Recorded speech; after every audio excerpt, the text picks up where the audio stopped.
Nós aqui para glorificar ao Rei Jesus.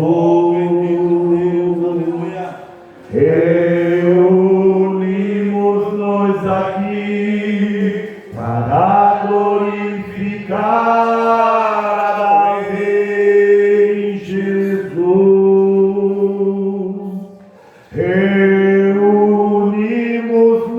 Aqui para glorificar ao Rei Jesus, Senhor, adorar ao Rei Jesus, Senhor, de nós mesmos se esquecer e só pensar em Cristo, Rei Jesus, de nós mesmos se esquecer e só pensar em Cristo, Rei Jesus, de nós mesmos e só pensar em Cristo, Rei Jesus, Senhor, adorar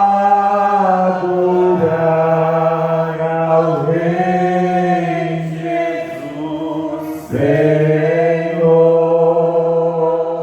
Aleluia. A paz do Senhor, irmão. Amém. Vamos ficar em pé, fazer uma oração de agradecimento a Deus por essa noite.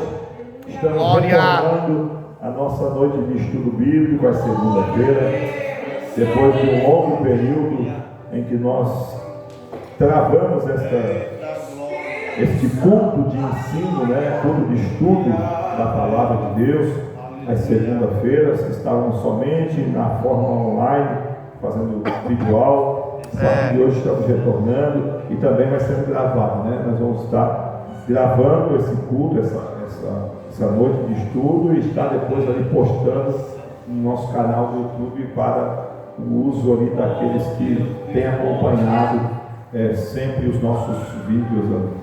Vamos orar. Senhor Deus e Pai, em nome de Jesus eu quero te louvar e te agradecer por essa noite. Papai, obrigado, Jesus, pela sua bondade e pelo seu amor. Obrigado, Jesus, louvado seja Deus. Segunda-feira, o Senhor já cuidou de nós. Exaltado seja O Deus. Senhor já nos livrou dos grandes laços.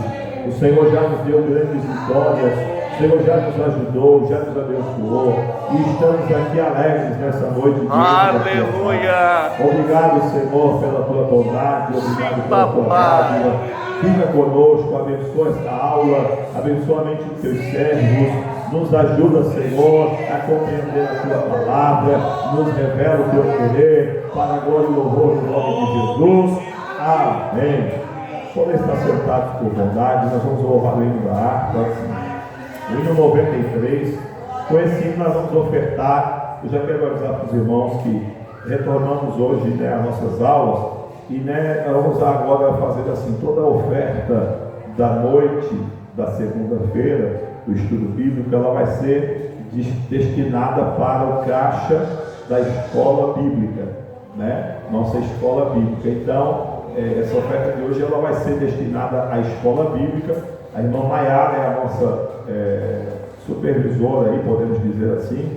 Ela é que se responsabiliza de comprar as lições, os livros que a gente sempre sorteia aos alunos da escola bíblica. Não é escola bíblica dominical, porque não é domingo, é segunda, Depois eu vou estar criando um nome para a nossa noite de estudo bíblico, para a gente fazer algo bem certinho.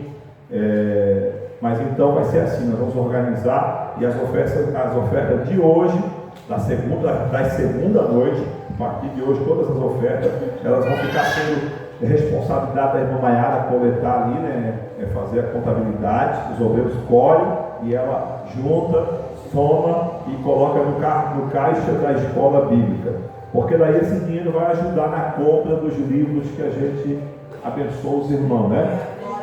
A gente já deu 4 livros, né? Já foram 4. Terminando essa lição aqui, vai ser mais 2, vai para 6. Lembrando aos irmãos já de se organizar. Hoje nós estamos retornando com a lição 8. Hoje eu vou passar aqui a lição de número 8. Ainda não tem a lição ali para nós jogar no telão, né? Depois a gente vai estar arrumando. Alguns irmãos de repente não têm a lição, porque a Maiara esse trimestre, ela comprou uma quantidade que a gente calculou ali mais ou menos pela média das últimas compras. Então de repente alguém ficou sem lição, mas não tem problema. No próximo trimestre vamos nos organizar para todos ter lição, né? Você já procure depois a irmã Maiara, já fale para ela do seu interesse de ter a lição, já deixe com ela ali a quantidade de pessoas que você quer a lição, 1, 2 ou 3, e aí a próxima que a gente for comprar, ela já vai estar comprando então certinho. Como nós já estamos hoje indo para 8, faltam mais 5 lições. É isso? São 13? 5 lições. Então vai faltar um mês de aula. Então já dá para começar a meio que se organizar aí, porque a gente pede, vem pelo correio, então é bom sempre comprar aí umas 3 semanas antes de encerrar. Então já aconselho a partir de hoje, essa semana, já passa ali com a irmã Maiara. Irmã Maiara, eu vou querer lição, já pode anotar meu nome, assim que eu receber no final do mês, ou no começo do mês, eu já pago. É baratinho, é 7, 8 reais, coisa assim. Aleluia. 10 o aluno e 15 o professor. Teve um aumento então, antes era 8 por aí, 10 reais a do aluno e 15 é do professor. O que muda? A do professor ela vem com alguns complementos, né? Algumas explicações a mais. A do aluno é a matéria e as perguntas, e a do professor vem com algumas coisinhas ali a mais para poder ajudar o professor. Então, já vamos nos organizando, amém? Eu vou louvar o hino 93, nós vamos ofertar. Eu quero só orar pela tua vida financeira, orar pelo teu lar, pela tua dispensa. Senhor Deus Pai, em nome de Jesus, eu quero fazer essa oração de gratidão pelo teu cuidado, pela tua bondade. Quero pedir a tua bênção sobre a vida dos teus servos que têm ofertado, aqueles que têm contribuído, aqueles que culto a culto, Senhor, não deixam de trazer sua oferta, sua contribuição. Abençoa, Senhor, supre as necessidades e repreende o mal. Abençoa a vida dos dizimistas, multiplica o seu alimento, o seu ganho, e dá sabedoria na administração do seu salário. Trabalha no coração do avarento, libertando para a glória em nome de Jesus. Amém. Glória a Deus. Aleluia. Aleluia. Há trabalho pronto para ti, cristão, que demanda toda a tua devoção. Venha alegremente a Cristo obedecer, pois só tu, ó crente, o poderás fazer. Por Jesus a trabalhar, prontamente, fielmente. Glória!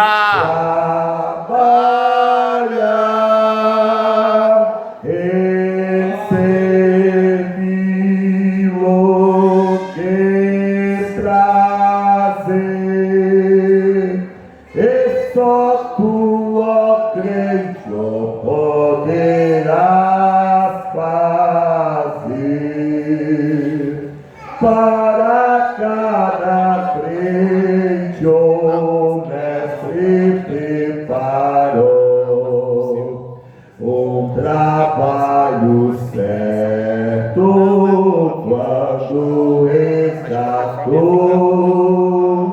o trabalho a que Jesus te chama aqui. Como será feito se não for por ti? Papai. Por Jesus a trabalhar,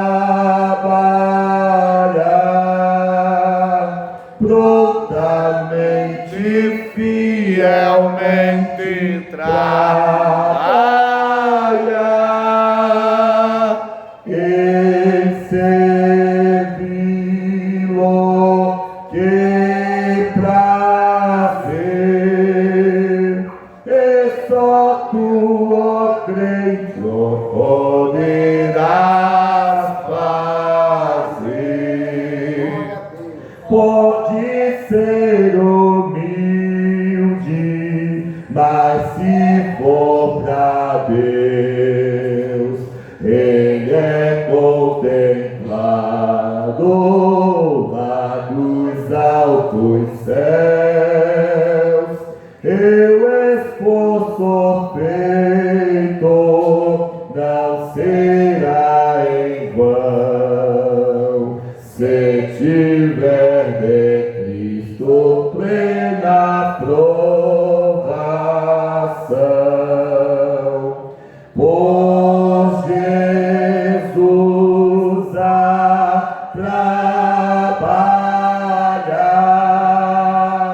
prontamente, fielmente trabalhar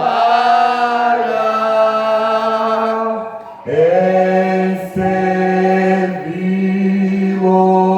que prazer, e só tu, ó crente, o poderás fazer. Quantos há perdidos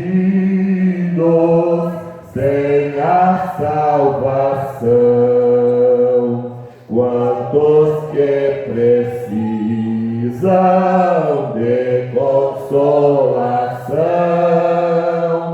como Cristo os ama, falo sem entender, pois só tu, ó crente, o poderás fazer.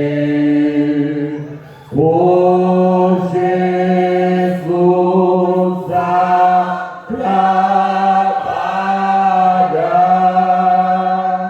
prontamente, fielmente trabalhar em servi-lo, que prazer,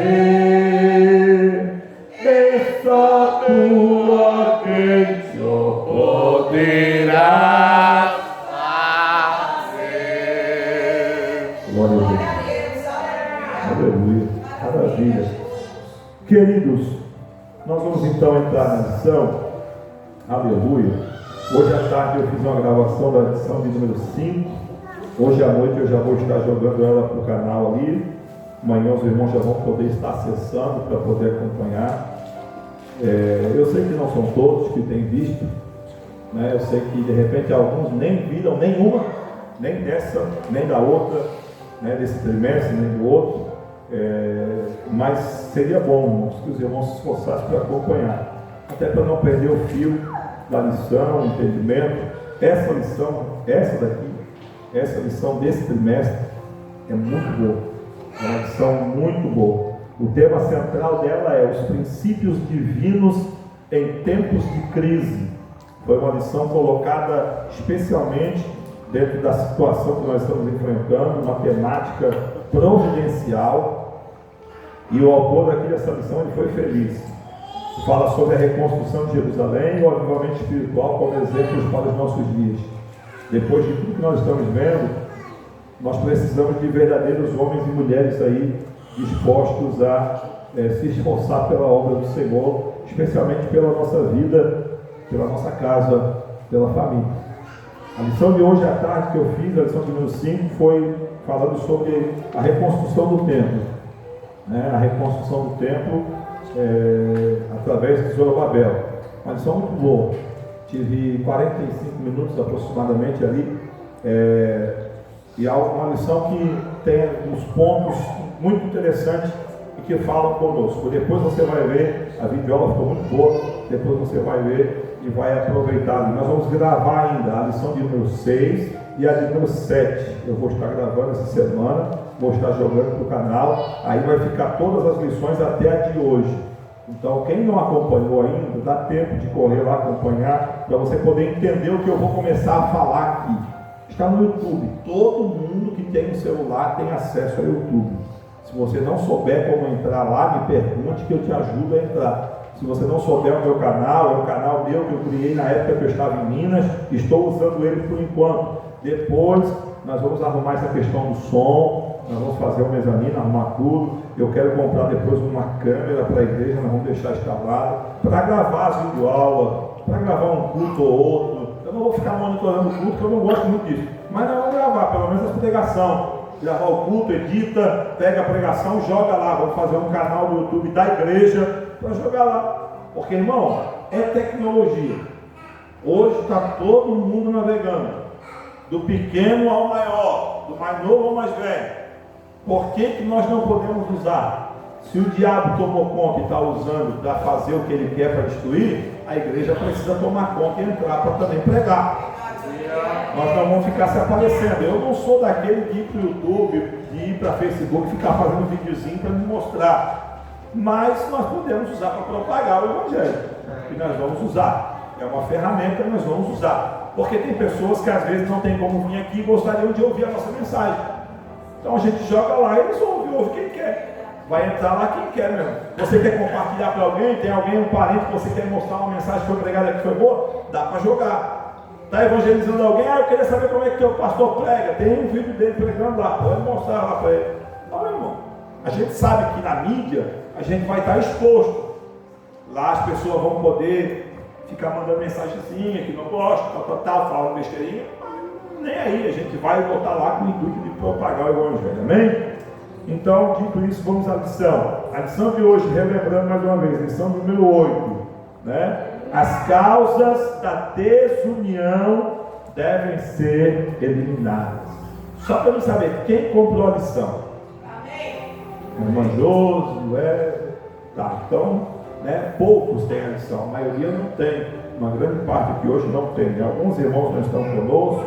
Eu já sabia que segunda-feira, estudo bíblico já não é.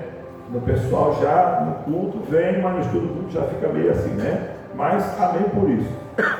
Então, meu irmão, você vai acompanhando pela Bíblia. Quem não tem a lição aí, acompanhe pela Bíblia. E conforme eu vou citando os versículos aqui, você vai tentando pegar e escutando, né? Eu vou tentar providenciar a lição online para nós jogar aqui semana que vem. Aí os irmãos sentam mais na frente aqui, né, para a gente poder acompanhar por ali. Daí você acompanha. As causas da desunião devem ser eliminadas. Como eu já disse, o tema central dessa lição, ele está baseado no livro de Esdras e no livro de Neemias. O tema da lição, ele vem em cima do retorno do exílio, quando o povo de Israel foi cativeiro, foi levado cativo para o cativeiro, e depois de 70 anos, Deus já tinha alertado pelo profeta, pelo ministério de Jeremias, lá no capítulo 29, Deus já tinha dito para o profeta Jeremias que seria 70 anos de cativeiro e depois eles voltariam para a sua terra natal. E o profeta Isaías, no capítulo 43, profetizou 150 anos, salvo engano, 150 anos ou 200 anos antes da nascença de um homem chamado Ciro. O profeta Isaías profetizou que Deus usaria um homem chamado Ciro, e o profeta chama ele de meu ungido, né? Deus levanta Ciro, um rei que era medo, para poder imperar sobre o povo que estava então ali naquela região da Caldeia, onde estavam os judeus também cativos, porque Babilônia subiu, ascendeu o seu trono, conquistou muitas nações, assim também como Jerusalém, e levou os cativos para a sua terra, a terra dos caldeus, na Síria. Depois os babilônicos foram derrotados pelos medos. Aí depois vieram os persas, que eles fizeram uma junção, um reino dividido.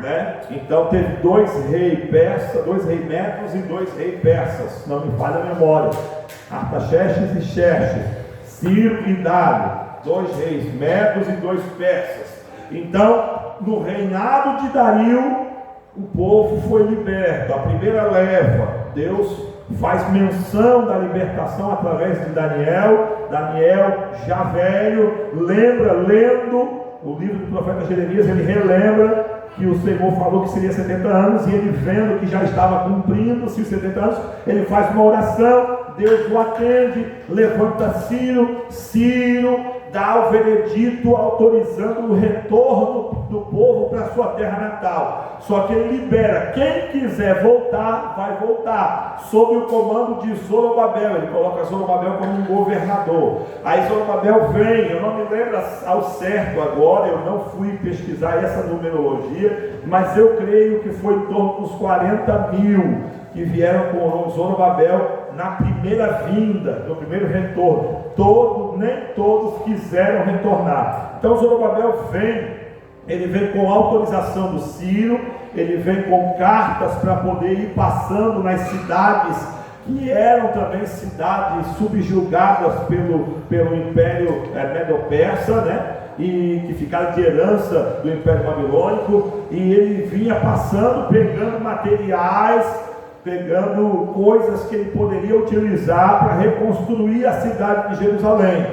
Quando ele chega lá, ele vai reconstruir o templo. Zorobabel vem acompanhado de Esdras, de Josué, que eram homens da religião, homens da fé. Josué é o sumo sacerdote, Esdras, se eu não me engano, era um levita, um sacerdote também, e eles vêm com o intuito de restaurar o templo, e assim eles começam a restaurar.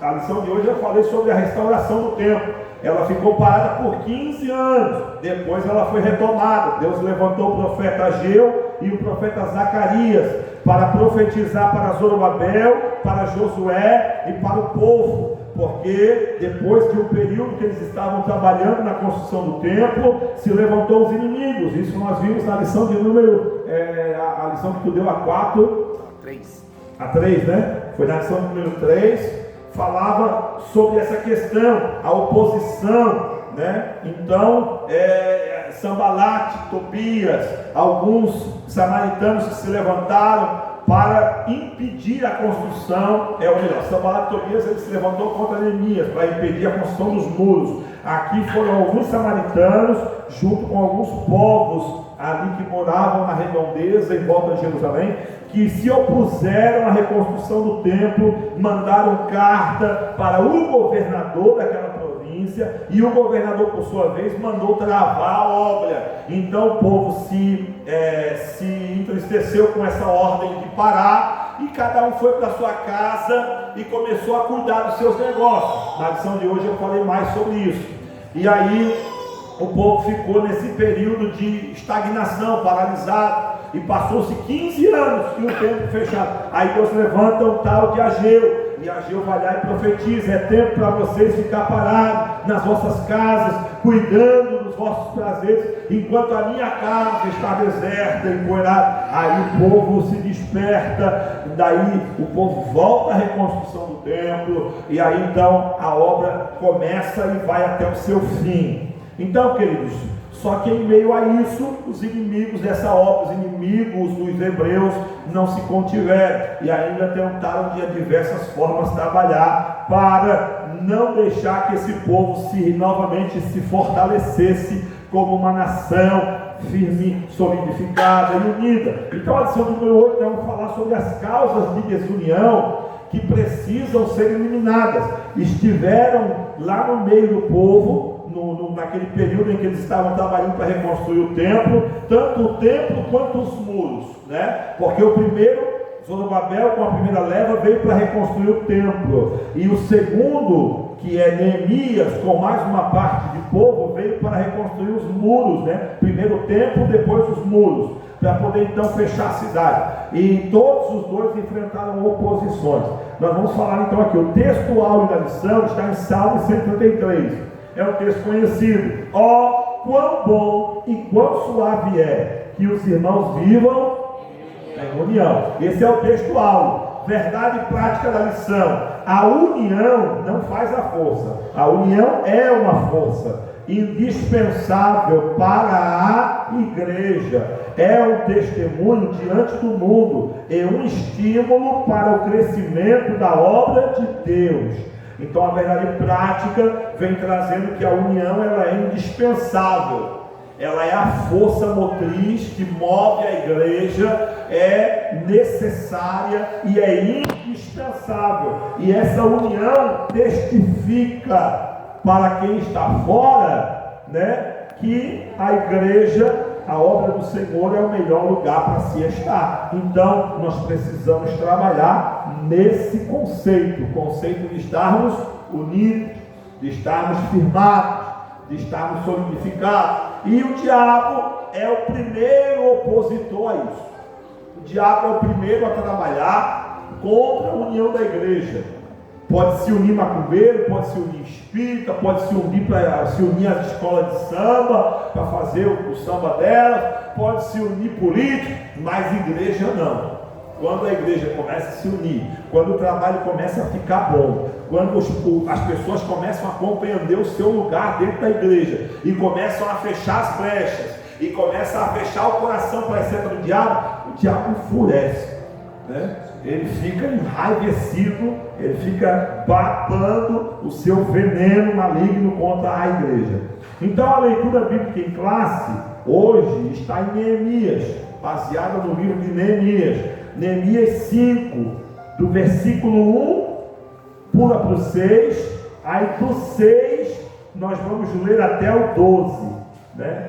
6, 7, 8, 9, 10, 11, 12. Versículo 1, pula para o 6, aí vai até o 12. Neemias 5, livro de Neemias, capítulo 5. Quem não tem a lição, vai na Bíblia. Neemias 5, versículo 1. Foi, porém, grande o clamor do povo e de suas mulheres contra os judeus, seus irmãos. Versículo 6.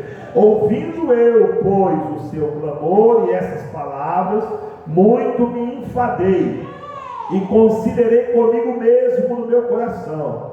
Depois pelejei com os nobres e com os magistrados e disse-lhes: usura tomais cada um de seu irmão. E ajuntei contra eles um grande ajuntamento. E disse-lhes: nós resgatamos os judeus, nossos irmãos que foram vendidos a gentes, segundo nossas posses. E vós outra vez venderíeis vossos irmãos, ou vender-se-iam a nós? Então se calaram e não acharam que responder. Disse mais: não é bom o que fazeis. Porventura não devíeis andar no temor do nosso Deus, por causa do opróbrio dos gentios, os nossos inimigos? Também eu, meus irmãos e meus moços, a juro lhes temos dado dinheiro e trigo. Deixemos este engano. Restituí-lhes hoje, vos peço, as suas terras, as suas vinhas, os seus olivais e as suas casas, como também o 100º do dinheiro, do trigo, do mosto e do azeite, que vós exigis deles. Então disseram: restituir-lhe-amos e nada procuraremos deles. Faremos assim como diz. Então chamei os sacerdotes e os fiz jurar que fariam conforme esta palavra. Então nós vemos aí já esse texto que traz algo aí interessante, forte, uma questão que ainda hoje existe no nosso meio, ainda é uma questão que às vezes pega no nosso meio, né? Usura é agiotagem. Esse termo ali, usura, é agiotagem, é dar dinheiro emprestado cobrando altos juros. E naquele tempo, uma das questões que Deus tratou com o seu povo foi essa, né? Eles trabalhavam muito em cima da usura, ou seja, eles aproveitavam-se da situação do alheio, uma situação às vezes precária, uma situação às vezes de alguém fragilizado por circunstâncias. alguém menos favorecido, então eles faziam barganha com essa pessoa. Eu te dou isso em troca disso, ou seja, eu te dou o que você precisa para hoje, mas em troca disso eu quero o teu terreno, eu quero o teu boi, eu quero a tua ovelha, eu quero a tua casa. E assim teve muitos que fizeram isso, e por muito tempo nós vamos encontrar isso no Antigo Testamento, em alguns livros, essa questão do povo se maltratando, criando uma situação de divergência e abrindo brecha realmente para uma desunião, porque era um querendo se dar bem em cima do outro. E nós vemos isso hoje. Tem gente que para se dar bem ela não mede esforço e não olha a quem. Se ela puder tirar proveito em cima do irmãozinho ali, ela tira. Se puder tirar em cima da irmãzinha, ela tira. Se puder oprimir aqui o direito de uma viúva, oprime. E é o que Deus cobrava deles. Uma das questões que mais Deus batia era a questão da assistência social. Até quando vocês vão oprimir a viúva? Até quando vocês vão negligenciar o clamor do órfão, do necessitado? E esse povo estava tão ganancioso, tão voltado para si, que eles estavam acabando deixando de lado essa questão, gerando uma desunião. Então a introdução da lição diz assim: veremos nessa lição um conflito que surgiu entre diferentes classes sociais e como o problema foi solucionado. Primeiro tópico da lição: a união caracterizava os judeus libertos do cativeiro. A união caracterizava os judeus libertos do cativeiro. Qual era a base desta união? Primeira pergunta, para nós iniciar o primeiro tópico. Todos eram do mesmo povo, ou seja, todos eram judeus, e confessavam a sua fé no único Deus, ou eram monoteístas, todos eles. O altar havia sido renovado, o templo levantado. Já Zorobabel já tinha terminado aqui a construção do templo, já estava ativo o culto e restaurado os ritos da lei. Todos haviam experimentado o despertamento que se havia iniciado pelo rei Ciro. Aquilo que eu disse, Deus levantou a Ciro para trazer libertação ao povo de Israel, que estava no cativeiro de Babilônia desde o período de Nabucodonosor. 70 anos cativo, 70 anos longe da terra de Jerusalém. Deus levanta esse homem chamado Ciro, e isso é considerado um despertamento, porque o povo estava lá, esquecido, trabalhando oprimidamente como escravo, e Deus levanta Ciro para libertar esse povo. Então isso é considerado um despertamento na Bíblia. É considerado um despertamento. Quando você lê esse livro de Neemias, o livro de Esdras, quando você for a Ageu, Zacarias, quando você ver esses livros, você vai entender que ali foi um período que houve um despertamento. Houve um reavivamento, era o cumprimento, uma parte do cumprimento da profecia de Ezequiel 37, que foi pregada ontem aqui, e o pregador ainda falou, só que às vezes a gente não para compreender. A questão daqueles ossos sequíssimos simbolizava Israel no Egito, simbolizava Israel no cativeiro babilônico, porque teve o cativeiro egípcio, passou. O povo voltou para sua terra depois com Moisés. Só que depois do período cai um novo cativeiro, que é o cativeiro babilônico. Agora passam 70 anos. Esse povo está no cativeiro. Então a fé deles estava zero. Eles já não criam mais que iam voltar a ser uma nação. Eles já não acreditavam mais que um dia iam ter a glória que tiveram no tempo de Salomão, segundo Crônicas, capítulo 6, 7, que o fogo desceu, consumiu os novilhos, que foi oferecido, não sei quantos mil foram oferecidos naquele dia por Salomão. A oferta foi tremenda, o fogo desceu, o altar foi tomado, os sacerdotes caíram, foi glória, o povo glorificou, os filisteus se apavoraram. Então eles ficavam pensando: nunca mais nós vamos ter aquela glória, nunca mais. Então o povo estava frustrado. Aí Deus dá uma visão ao profeta Ezequiel no cativeiro. Ezequiel está no cativeiro, e Deus dá uma visão: assim como eu fiz a esses ossos, eu farei ao meu povo. Então os ossos se levantaram, se juntaram, veio nervos, veio tendões, veio carne, veio pele e por último espírito. Então esse retorno aqui é o reagrupamento dos ossos. Essa profecia ela tem uma escala de cumprimento. Então cumpre-se os ossos, o povo começa a voltar. É a junção dos ossos. Aí vem o tendão, que é a restauração da religião, da fé. Depois a restauração política, os nervos. Aí por último o reagrupamento, a pele. Falta hoje, o que falta para o cumprimento de Ezequiel 37? Falta o Espírito. Aleluia. Porque a nação de Israel já foi novamente considerada uma nação. E isso seria a última camada de pele, ser considerada uma nação, um povo.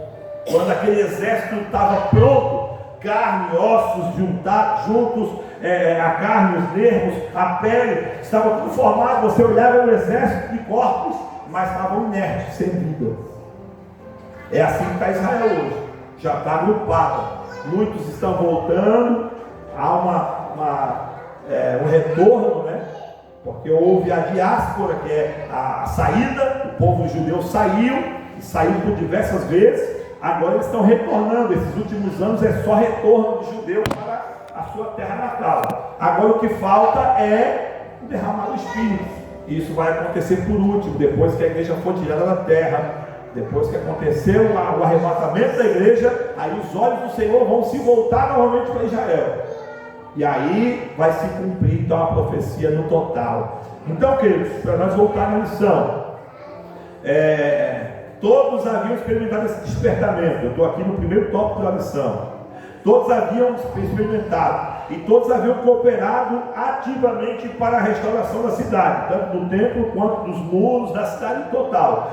Esta união entre os judeus simboliza a união que deve haver na igreja de Deus.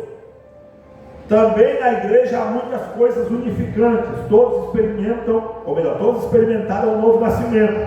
Todos que nasceram de novo amam aos que são nascidos por Ele, Jesus. Todos na igreja são aproximados uns dos outros, porque Cristo derrubou o muro da separação que havia entre gentios e judeus, tornando-os uma verdadeira família de Deus. Esta união não se baseia em nacionalidade, nível social ou cultural, mas todos são um em Cristo. Alguém abre para mim Efésios capítulo 2, o versículo 12. Abra aí para nós fazer essa leitura do 12 até o 19. Gálatas, Efésios capítulo número 2, versículo 12 ao 19. Abra aí a sua Bíblia, que a minha já está aqui. Eu vou ler aqui e você vai acompanhar aí. Eu ia pedir para alguém ler, mas vou fazer diferença. Olha só aí, capítulo 2 de Efésios, o versículo 12 ao 19. Naquele tempo estáveis sem Cristo. Naquele tempo qual? Aquele tempo que a gente estava no mundo, separado da comunidade de Israel, estranhos aos concertos da promessa, não tendo esperança e sem Deus no mundo. Mas agora em Cristo Jesus, vós que antes estavais longe, os gentios, já pelo sangue de Cristo chegastes perto, porque Ele é a nossa paz, o qual de ambos os povos, quais são esses povos? Judeus e gentios. De ambos os povos, judeus e gentios. Só tinha dois povos antes, judeu e gentio, era distinto. Judeu era o povo de Deus, o detentor da promessa. Gentios eram todos aqueles que não eram judeus. Se é brasileiro, se é americano, se é russo, se é alemão, é gentio. Se não é judeu, é gentio. Junta tudo no pacote. Gentio, judeu. É o povo de Deus, é a menina dos seus olhos. Então olha o que diz o texto de Efésios. Paulo falou, o versículo que eu estava lendo ali, estamos na promessa, versículo de número 14. Porque Ele é a nossa paz, o qual de ambos os povos fez um, derribando a parede de separação que estava no meio. Essa parede era o ritual, era a lei ritualística. Os judeus tinham uma lei ritualística totalmente distinta dos demais povos. Então Cristo quebra isso, fazendo um sacrifício único pelo seu povo. Porque os judeus faziam um rito de oferta. Os pagãos ofereciam outro tipo de oferta aos seus deuses. Então o Senhor quebra essa parede, porque tinha o culto dos judeus e o culto dos pagãos. Ele quebra essa parede e faz deles um só. Olha aí o versículo. E derribando a parede de separação que estava no meio, na sua carne, no seu sacrifício, na sua morte de cruz, desfez a inimizade, porque judeu não aceitava amizade com gentio. Até hoje o judeu nasce assim, a não ser ser convertido. Mas o judeu ortodoxo, aquele que é preservador da lei, eles não abrem a guarda para outros povos. É eles até podem estar misturados aí, mas eles são distintos. Tanto é que eles ainda zelam pelo casamento entre os da sua prole, né, da sua descendência. Quando sai disso, meu irmão, é uma quebra de doutrina, de princípios deles. Então, ele desfez a inimizade, isto é, a lei dos mandamentos, que consistia em ordenanças para criar em si mesmo dos dois um novo homem, fazendo a paz, e pela cruz reconciliar ambos com Deus em um corpo, matando com ele as inimizades, e vindo ele, evangelizou a paz a vós que estáveis longe e aos que estavam, ou seja, vós que estáveis longe. Paulo está falando para os efésios, gentil, para nós, e os que estavam perto, judeus. Então ele evangeliza aos de perto e aos de longe, porque por ele ambos temos acesso ao Pai em um mesmo Espírito, assim que já não sois estrangeiros nem forasteiros, mas concidadãos. Esse concidadão é porque antes era só os hebreus que tinham promessa de céu. Então nós agora nos fizemos concidadão, ou seja, nós como judeus temos esse direito a ser moradores do céu, ou a promessa de vida eterna. Versículo número 19, assim que já não sois mais estrangeiros nem forasteiros, mas concidadãos dos santos e da família de Deus. Versículo 19, é isso aí. Então, continuando aqui, os crentes hoje sentem o apoio espiritual para a sua vida.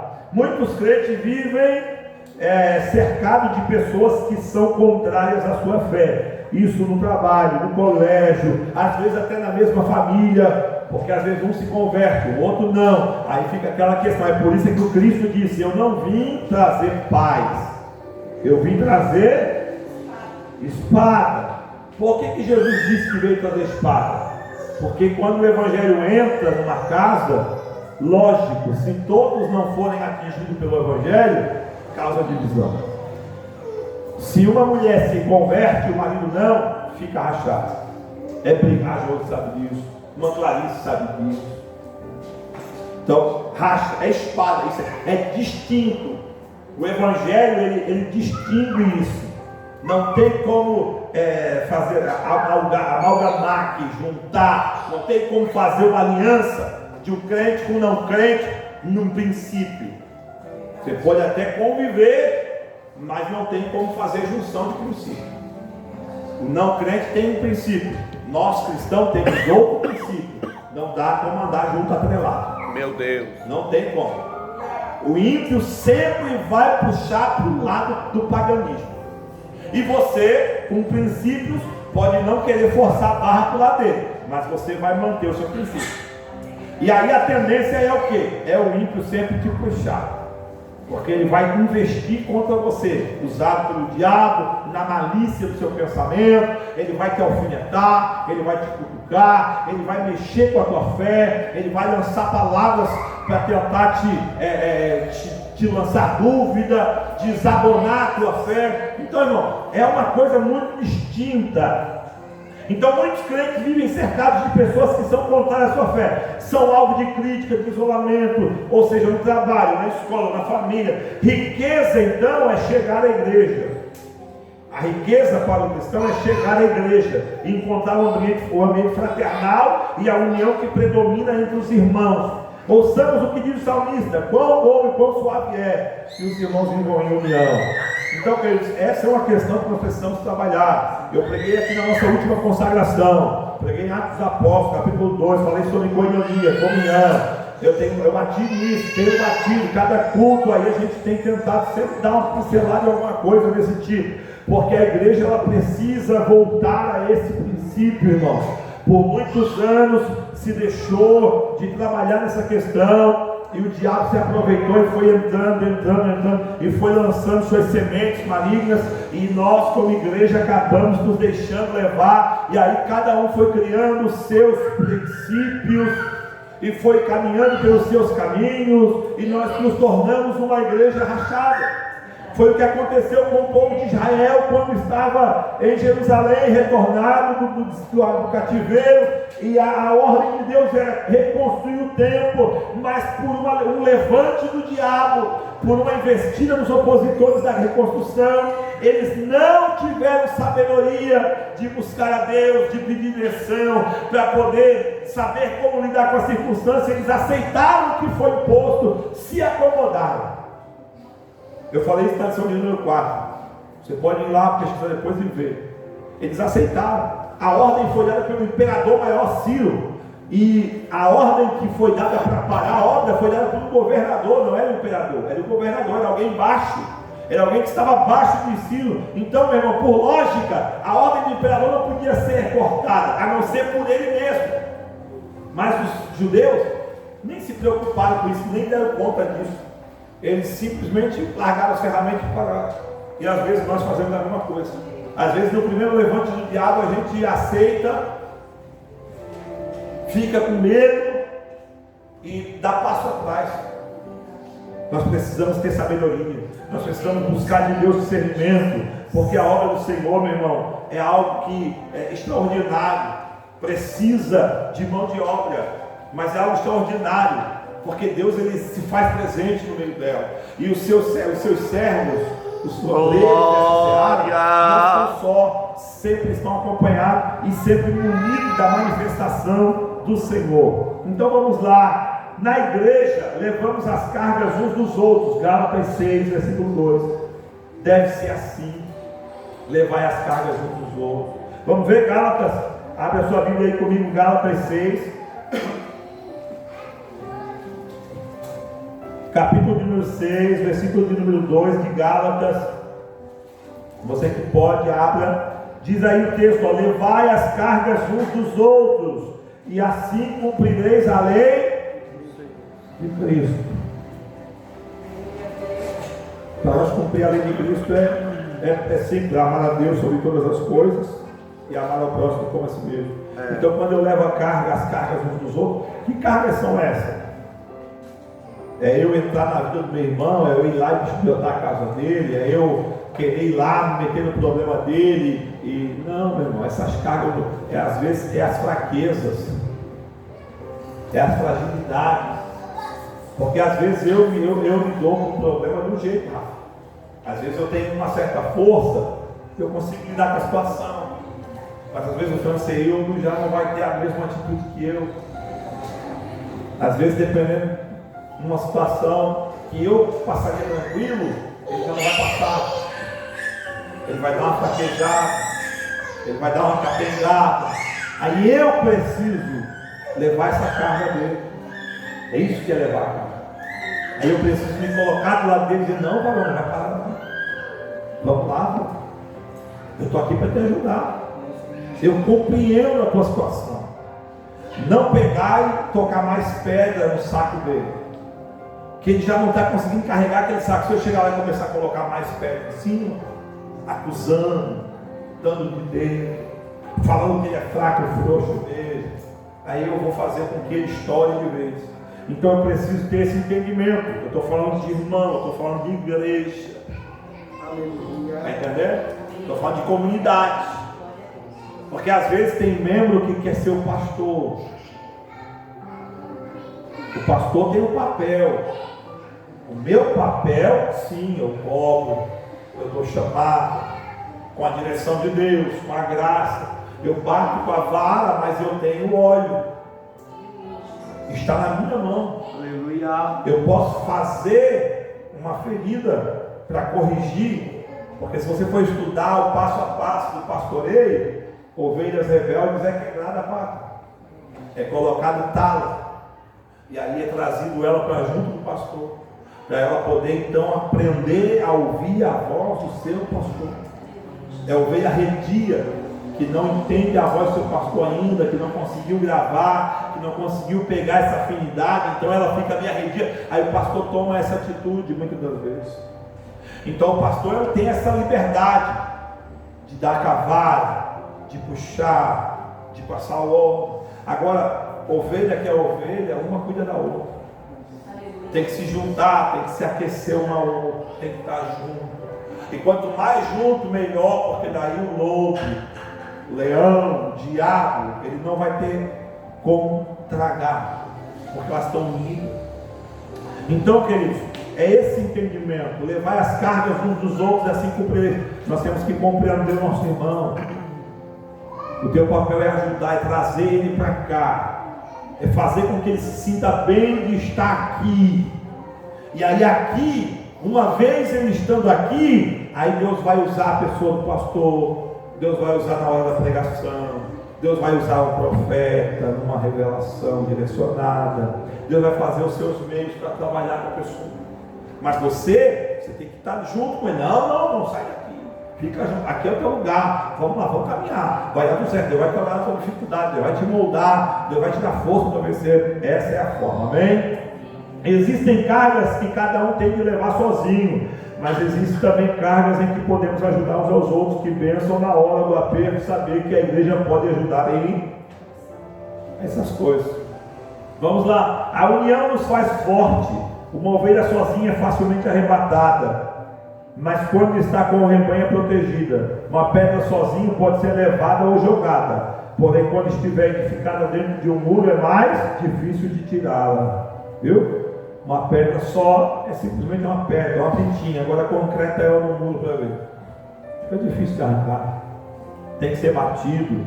Então, essa questão da unidade, da união, e eu já preguei os irmãos aqui, lá em Ipanema, uma vez eu dei um estudo sobre a diferença, o pastor pediu para ele fazer um estudo sobre a diferença de união e unidade.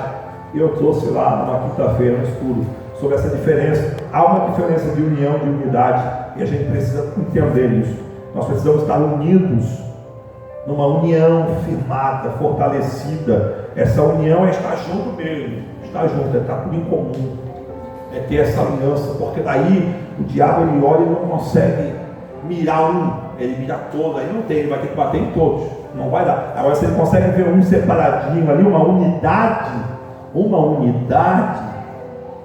aí ele consegue mirar e atacar. Agora quando ele vê uma união, aí já não dá mais. É um conjunto, é um grupo. A igreja tem que ser isso. Uma igreja que vive em união, ela tem um testemunho maravilhoso. Jesus disse que através dessa união o mundo conheceria que ele foi enviado por Deus. Pela união o mundo conhecerá também os verdadeiros discípulos de Jesus. Essa união é uma verdadeira força. Foi por causa dessa união que os judeus, numericamente inferiores aos seus inimigos, conseguiram construir o templo e também os muros da cidade. Essa união é também o segredo da vitória da igreja. O santo óleo desce da cabeça do sumo sacerdote Jesus Cristo e os crentes vivem em união. Jesus disse: eu dei-lhes a glória que a mim me deste, para que sejam um.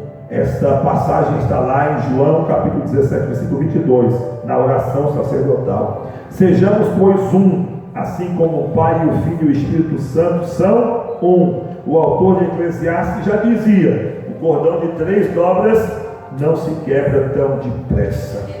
Maravilha. Tópico 2, irmãos, vamos lá, o tópico 2 da lição fala sobre a união entre os judeus que estava ameaçada. Qual era essa ameaça? Vamos ver aqui agora a ameaça que entrou ali contra essa união dos judeus. Tratava-se de uma grande injustiça social. Financeiramente, a vida dos que voltaram da Babilônia era bem difícil. Muitos eram obrigados a tomar dinheiro emprestado, não só para seu sustento, como também para pagar o imposto do governo. Tomavam empréstimos dos seus irmãos mais ricos, quais cobravam juros altos, até mesmo com usúria. Quando os mais pobres não conseguiam pagar os empréstimos tomados, os irmãos ricos executavam as dívidas, tomando as casas, as terras, até mesmo os filhos e filhas dos devedores. Neemias 5, versículo 1 ao 5. Isso foi a causa de grande clamor entre os judeus. Este assunto chegou ao conhecimento de Neemias, o qual ficou muito enfadado. ou seja, incomodado. Nós vemos essa questão, irmãos, de tomar alguma coisa em troca da dívida em 2 Samuel, capítulo número 4, 2 Reis, capítulo número 4, quando a gente vê aquela passagem daquela viúva, filha do esposa, né? Ela era viúva de um filho dos profetas. Seu marido era um seguidor de Elias e Eliseu e havia morrido. E ela fica só com 2 filhos e com dívidas. E os credores vêm cobrar a dívida, ela não tem como pagar. E eles dizem: então, se tu não tiver como pagar, nós vamos voltar tal dia. Se não tiver o dinheiro, nós vamos levar os teus filhos para pagamento. Isso era normal no meio dos judeus. E isso não é alguém estranho que está vindo, não. É alguém da própria pátria, da própria terra. É como se fosse nós aqui, ó, nosso meio. Há uma dívida aqui entre mim e o Bruno, e o Bruno vem me cobrar, eu não tenho como pagar. Ele diz: então, tudo bem, beleza. Então, Rafael, se não pagar, eu vou pegar o teu carro no lugar da dívida. Ah, não tem o carro? Se não pagar, eu vou pegar o teu terreno, a tua casa. Ou não tem casa, não tem terreno, então eu vou pegar um filho teu para trabalhar para mim de graça pela dívida. Eles pegavam um filho ou uma filha que fosse, levavam para os campos deles e colocavam em trabalho servil, arando terra, cuidando de boi, cuidando de ovelha, plantando, colhendo, trabalhando, e trabalhavam o tempo estipulado por eles no pagamento de um escravo para pagar a dívida. Isso era muito comum, muito comum. E Deus está agora, através de Neemias, fazendo uma limpeza nessa questão. Era essa questão que estava causando a maior desunião no meio do povo. Como se explica essa grande injustiça? Em primeiro lugar, é uma expressão de falta de amor dos mais ricos para com os mais pobres. Desta forma, os mais ricos pecavam contra os seus irmãos mais pobres, não lhes dando o devido valor. A Bíblia diz que cada um deve considerar os outros superiores a si mesmo. Filipenses 2 e 3, a passagem de Filipenses 2, ela fala ali, Paulo usa no versículo 5 já, ele vai usar a figura de Jesus como exemplo maior. Tendo em vós o mesmo sentimento que houve em Cristo Jesus, que sendo em forma de Deus, não usurpou ser igual a Deus, mas antes se aniquilou a si mesmo, tomando forma humana, assumindo sua posição no meio dos homens, indo até a cruz, até a sua morte e morte de cruz. Então o maior exemplo para nós é Cristo. E Cristo, quando ele ensinava os seus discípulos, ele disse: olha, o Senhor não é maior do que os seus servos, e nem os servos maiores do que o seu Senhor. No Evangelho, no reino de Deus, há uma régua niveladora. Somos iguais, não se faz distinção de poder aquisitivo. Porque chegou aqui um irmão que tem muito dinheiro, muita posse, muita casa, então ele é tratado diferente daquele irmão que é pedreiro, que é servente, ou que é gari, ou que é aquela irmãzinha que lava roupa para poder sustentar sua casa, ou que faz a sua faxina lá para poder sustentar. Não tem distinção, há uma régua niveladora. Entrou debaixo do Evangelho, está sobre a graça, meu irmão, é doutor, é lavadeira, é servente, é faxineira, é igual. A régua niveladora do Evangelho, ela entra em aplicação. Só que aqui não estava acontecendo isso. Por quê? Havia uma grande expressão aí da falta de amor no meio desse povo. A atitude dos ricos era uma expressão de dureza também contra os seus irmãos. Eles estavam com seu coração tão endurecido, eles estavam tão cascudos aí nessa questão, que eles não estavam se preocupando com a fragilidade dos seus irmãos. Eles queriam ficar ainda mais ricos às custas da miséria dos seus irmãos mais pobres. Não lhes importava o choro do seu irmão. A opressão faz endoidecer até o sábio. Eclesiastes 7:7. A opressão faz endoidecer até o sábio. Isso a gente vê também no clamor de Abacuque. E Abacuque é um profeta que profetizou ali, naquele período ali, por ali. E ele vai profetizar, ele vai clamar isso no capítulo 1. Até quando, Senhor? Até quando essa violência? Até quando essa opressão? Até quando essa injustiça? E uma das grandes causas do clamor de Abacuque é essa. É a injustiça entre os irmãos, a opressão do rico com o pobre, do que tinha poder com o que não tinha. Então, queridos, isso nós precisamos trabalhar para que não venha tomar espaço no nosso meio, para que não venha ficar no nosso meio. Eu encerro o segundo tópico e vou para o terceiro tópico. Essa lição ela tem 4 tópicos, então nós temos aí o terceiro e o quarto ainda, e já são 9 horas ali. Eu quero agora apurar para uns 15, 20 minutos para encerrar. Neemias convocou um grande ajuntamento. Neemias 5 e 8. Neemias soluciona o problema. Ele observa essa questão da indiferença social, né, do prevalecer ali do rico contra o pobre, e agora ele vem com uma solução. Ele reúne o povo e lembra a todos que os irmãos mais pobres estavam sendo literalmente escravizados. Confrontou-os com sua injustiça, perguntando-lhes: vender-se-iam a nós? Então se calaram e não acharam que responder. Neemias confronta o problema. Neemias faz uma proposta conciliadora: deixemos este ganho, ou seja, o juros abusivo, essa imposição de usura, e restituí-lhes hoje. Neemias inclui-se na proposta. Ele e os seus auxiliares haviam emprestado a juro. Notem bem, o juro, mas não com usura. E Neemias estava disposto a não receber os juros. Então Neemias se coloca nessa questão, ele como um exemplo para poder tratar desse problema e sanar o problema. Neemias também tinha, porque, irmãos, o que acontece?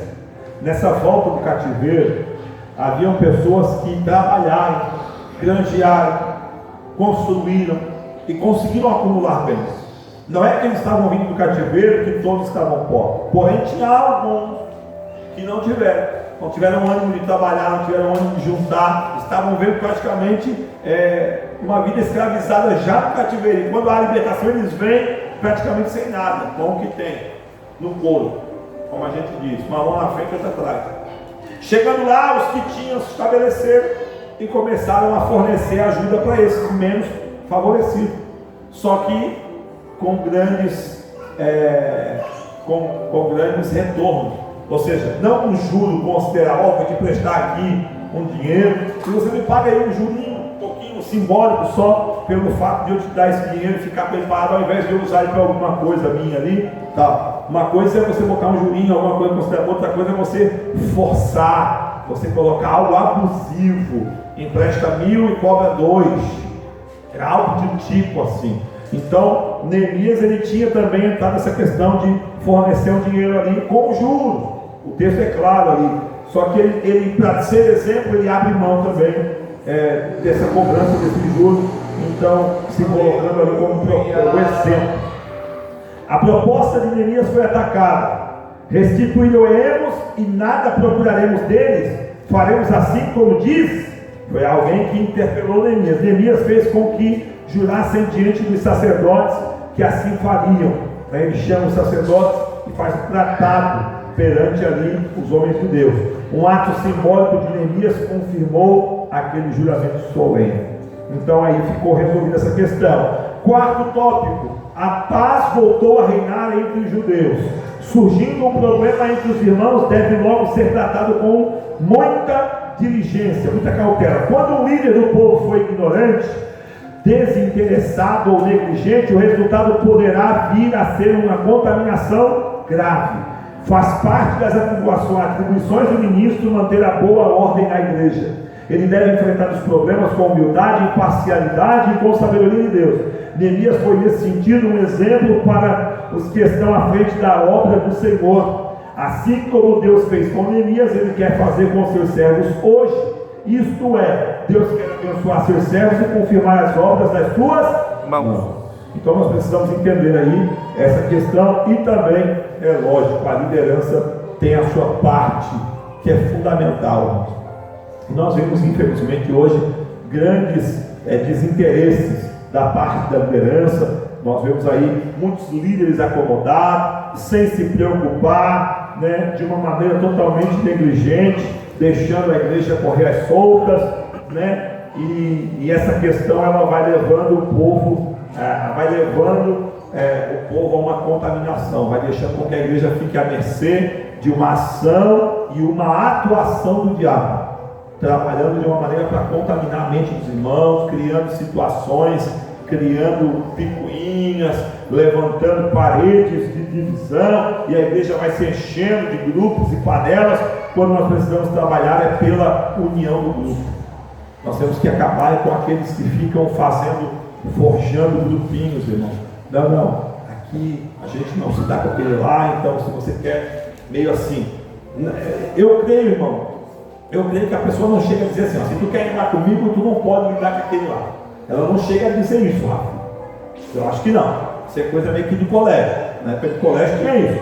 Ó, para ser meu amigo não pode dar com aquele lá, não pode conversar com aquele lá, é meu amigo. É assim. Não tem isso hoje, eu acho que não. Só tem que ser muito infantil para fazer isso. Mas tem aquela coisa meio que implícita.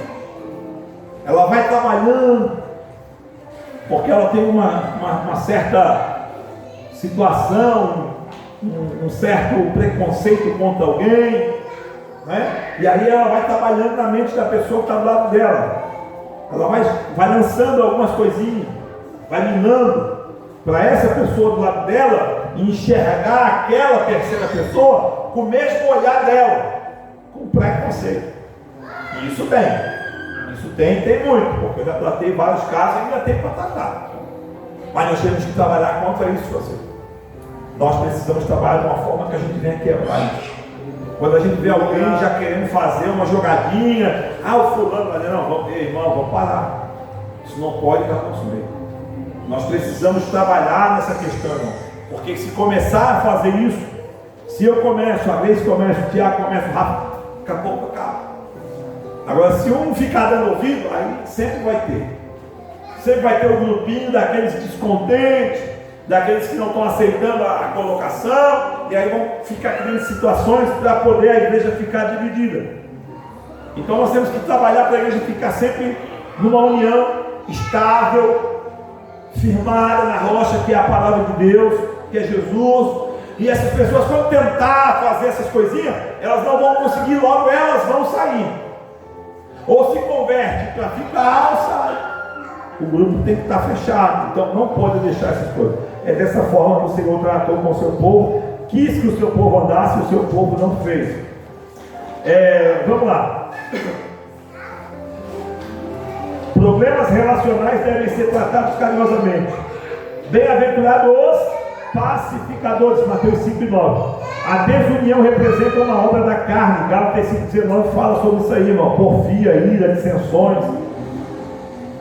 Estas coisas entristecem o Espírito Santo. Efésios 4,30. Não entristeçais o Espírito de Deus. A desunião destrói a comunhão e o amor entre os irmãos. Coisa tão preciosa na igreja. Andai em amor, como também Cristo vos amou. Quem ama a Deus, ame também ao seu irmão. Jesus orou para que todos sejam um como tu, ó Pai, és em mim e eu em ti. João 17:21. Finalmente, devemos cultivar nosso testemunho diante do mundo. A união entre os crentes é o selo da estabilidade espiritual e da paz na igreja. Assim eu concluo, dizendo que nós precisamos extirpar do nosso meio, tirar. Não podemos permitir que isto tenha acesso ao nosso relacionamento com irmãos. Ou seja, o que é isso? A desunião, discórdia, as desavenças. Nós temos que tratar, meu irmão. Aconteceu alguma questão? Chama, senta, conversa, resolve, pede perdão, ora, deixa o azeite descer para sanar e continuamos a caminhar. Dessa forma a gente conseguirá vencer e chegar até o céu. Caso contrário, nós vamos ser só mais um povo derrotado e logo no cativeiro. E o cativeiro agora não vai ser egípcio, nem assírio, nem babilônico, nem medo-persa. Vai ser o cativeiro no inferno. Esse é o cativeiro que aguarda agora. Começou com o egípcio, veio para o sírio, depois o babilônico, medo, persa, grego e romano. Agora é o inferno. E esse cativeiro não tem escapatória. Os outros tiveram. Esse, quem for para lá, não volta mais. Então nós precisamos trabalhar agora. Amém, irmão? Amém. Vamos ficar de pé. Alguma dúvida? Alguma questão? Nós vamos normalmente se encaixando, né? Porque a gente está acostumado só com culto. Então, estudo bíblico não é culto. Estudo bíblico é estudo.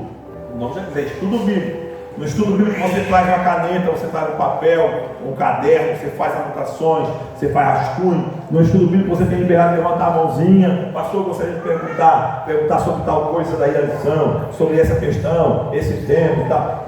No estudo a gente pode fazer um debate. levantar uma questão aqui dessa lição aqui, essa questão mesmo, e aí começa, pergunta, resposta, pergunta, a gente vai na Bíblia. Isso é estudo, irmão. Aí segunda-feira é para isso. Segunda-feira é para isso, é para você aprender, é para você crescer na graça e no conhecimento. Então vem para segunda-feira. Culto não tem como você parar o culto para fazer pergunta ao pregador.